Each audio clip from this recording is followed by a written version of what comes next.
Okay, അപ്പോൾ നമ്മൾ ഇപ്പോൾ പ്ലോട്ട് ചെയ്ത് കണ്ടതുപോലെ ഒരു ഫീച്ചറിനെ ബേസ് ചെയ്ത് ഡിപ്പെൻഡൻറ്റ് വേരിയബിൾ പ്രിഡിക്റ്റ് ചെയ്യുന്നതിനെ സിമ്പിൾ ലീനിയർ റിഗ്രഷൻ എന്ന് പറയുന്നു. അതുപോലെ മൾട്ടിപ്പിൾ ഫീച്ചേഴ്സിനെ റെപ്രസെൻ്റ് ചെയ്ത് നമ്മൾ ഡിപ്പെൻഡൻറ്റ് വേരിയബിൾ പ്രിഡിക്റ്റ് ചെയ്യുന്നതിനെ മൾട്ടിപ്പിൾ ലീനിയർ റിഗ്രഷൻ എന്ന് പറയുന്നു. ഈ അൽഗോരിതത്തിൻ്റെ ഒരു ഗോൾ എന്ന് പറയുന്നത് ബെസ്റ്റ് ഫിറ്റ് ലൈൻ കണ്ടുപിടിക്കുക ഈ ഇക്വേഷൻ യൂസ് ചെയ്ത്.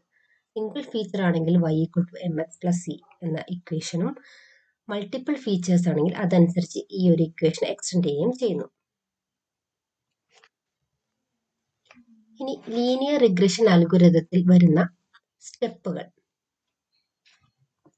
First, data collection and preparation.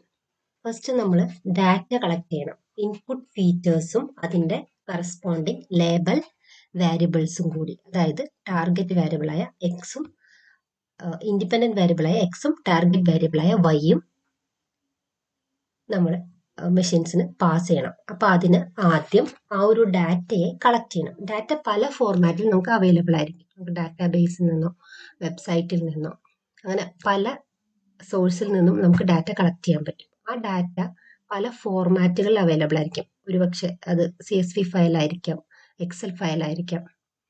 Okay, ഇനി നെക്സ്റ്റ് സ്റ്റെപ്പ് എന്ന് പറയുന്നത് പ്രീ പ്രോസസ്സിംഗ് ആണ്. നമുക്ക് കിട്ടിയിരിക്കുന്ന റോ ഡാറ്റ ഒരു മീനിങ് ഫുൾ ഡാറ്റയാക്കി മാറ്റണം. അതായത് അതിൽ ഒരുപാട് ഇറലവൻ്റ് ആയിട്ടുള്ള കാര്യങ്ങൾ ഉണ്ടായിരിക്കും, മിസ്സിംഗ് ഡാറ്റാസ് ഉണ്ടായിരിക്കും. ഇതിനെല്ലാം ഹാൻഡിൽ ചെയ്യും. ഇപ്പോൾ ഇതിൽ വരുന്ന ഓരോ വാല്യൂസ് അത് ചിലപ്പം ഒരു സ്കെയിൽഡ് വാല്യൂ ആയിരിക്കില്ല. അത് വ്യത്യസ്തമായ, ചിലപ്പോൾ വളരെ ചെറിയൊരു വാല്യൂ ആയിരിക്കാം, ചിലപ്പോൾ വളരെ ഹൈ ആയിട്ടൊരു വാല്യൂ ആയിരിക്കാം. അപ്പോൾ മോഡൽസിന് അത് പ്രിഡിക്ഷൻ ചെയ്യാൻ കുറച്ച് ഡിഫിക്കൽട്ടായിരിക്കും. അപ്പോൾ എല്ലാ വാല്യൂസിനെയും ഒരു 0s and 1 റേഞ്ചിലേക്ക് സ്കെയിൽ ചെയ്ത് അതിനെ മോഡലിന് ഈക്വൽ ഇമ്പോർട്ടൻസ് കൊടുത്തിട്ട് എല്ലാ ഫീച്ചേഴ്സിനും ഈക്വൽ ഇമ്പോർട്ടൻസ് കൊടുക്കുന്ന രീതിയിൽ അതിനെ സ്കെയിൽ ചെയ്യും ഫീച്ചേഴ്സിനെല്ലാം.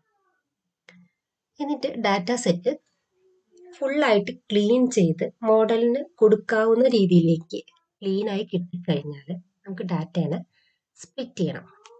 80% ട്രെയിനിങ്ങിനും 20% ടെസ്റ്റിങ്ങിനും എന്ന രീതിയിൽ നമ്മൾ സ്പ്ലിറ്റ് ചെയ്യും. എന്നിട്ട് ആ സ്പ്ലിറ്റ് ചെയ്ത ട്രെയിനിങ് ഡാറ്റയെ നമ്മൾ മെഷീനെ പഠിപ്പിക്കുകയും ടെസ്റ്റിംഗ് ഡാറ്റ ഉപയോഗിച്ച് മോഡൽ ഇവാലുവേറ്റ് ചെയ്ത് അതിൻ്റെ പെർഫോമൻസ് നോക്കുകയും ചെയ്യും.